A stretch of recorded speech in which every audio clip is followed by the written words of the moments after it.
Something that has long bothered me about deer stalkers. Why do almost all of us zero our rifles an inch high at 100? Using all the ballistics measurements we have available to us, surely there's a more accurate zero. Happily, it turns out I am right. I don't know why I'm right, so I asked the gents from LRT, Long Reach Tactical, to explain. What we want is as minimal thinking as possible. So we want to be able to just point and shoot. We want to know how far is it that I can aim centre on that target size where my bullet will still impact. The trajectory won't go higher than that target and it won't go lower, or obviously it'll have to go low at some point, but when it drops off, what is that furthest distance? Now, Browning lent me one of its new X-Bolt 2 rifles, which I used a few weeks ago in Scotland. I had zeroed it an inch high at 100 and, given that the animal was less than 100 metres or yards, I had no problems.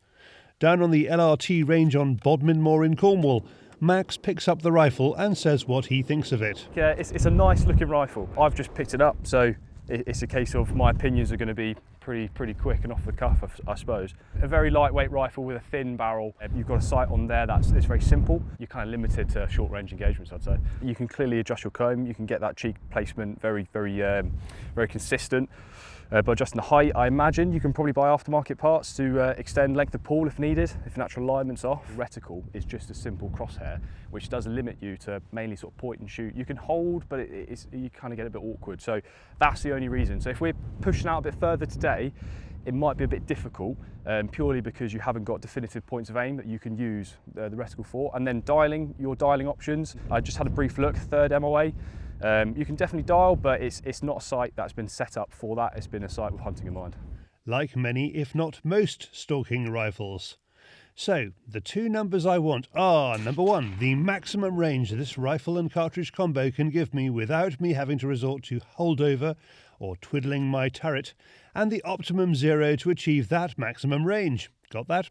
And the reason I want those numbers is so I can be confident that if I aim at a red or seek a deer's heart out to that maximum range, I don't have to think about adjustments. That deer will fall over. Just so we're clear, here's a deer. Here's the line of sight to that deer. Here's 4 inches above the line of sight and 4 inches below.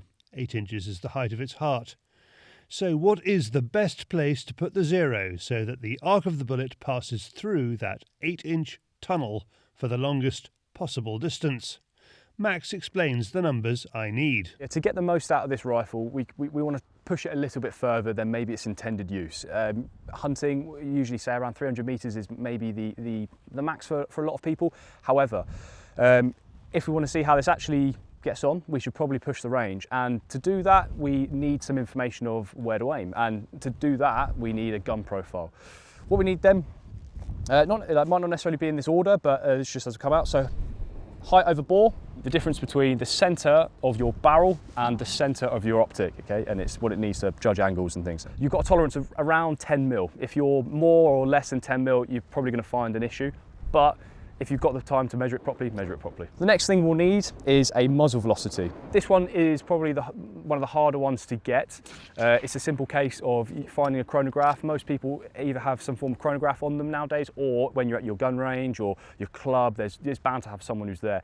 And it's a simple case of when you zero in, when you're shooting, we're just gonna find out what the average muzzle velocity that your rifle and your ammunition combination is actually pushing out. I've done it before 100% where we didn't know what the muzzle velocity was. We put in the muzzle velocity that was on the box as a starting point, and then through some sort of maths and measuring drop and stuff, we can sort of fudge it there. But most people have chronographs now. So twist rate is what's on your barrel. So this is telling about how many inches or centimetres it takes for your bullet to do one full rotation. Next one we're going to go for is, let's say, grain of the bullet. That should be on your box. And that makes a difference when it comes to things like drop and stuff. Drag model, the calculator needs to have something to go off, and that is either a drag model like a BC that people have heard, so ballistic coefficient, and then the calculator just uses that as a reference when it's trying to predict what your bullet's going to do. However, I wrote drag model here, not BC, because there's custom drag curves now that are done with radar, so you can find out exactly what your bullet's doing. Are we going to do that today? Absolutely not. Finally then, zero. Okay, so simple case of Wherever you've determined your point of aim, point of impact is, when you set up your rifle, usually it's 100 meters, okay? Center of your optic, your crosshairs, that's where I want my rounds to be landing. That is your 0, okay? This is it. This is where I get crucified for missing something out. There you go. As John Lennon never sang, all you need is maths. Max records all this information in a natty little waterproof booklet that LRT supplies, which will stay in my rifle bag forever. In our quest for the magical Max Point Blank Zero, Max then puts all the info into his ballistic calculator. And the first number he reveals is the greatest length my bullet can stay in that 8-inch pipe. What we found was, with this rifle, once we've gone through everything, is 290 meters. For this Max Point Blank Zero, to get us that 290 meters, okay, we need to be zeroed, technically, at 243 meters, point of aim, point of impact. But that allows us a 290 meter max point blank, where we can just hold center on an 8-inch target, and we won't go more than 4 inches high, it won't go lower than 4 inches, or past 290, we'll be lower than 4 inches. Can you believe it? The optimum FAR 0 for this 308 is 243. Now don't let those numbers confuse you. It is a .308 rifle that, by coincidence, has its optimum 0 at 243 metres. And the bullet enters the tunnel 22 metres from me, which is fine. I have not shot a red or seeker within 22 metres. Max's colleague Patch joins him to help him zero. On glass? On glass. Max and Patch are both Royal Marines snipers, coming officially out of the service at the end of this year and running this business, Long Reach Tactical, full-time.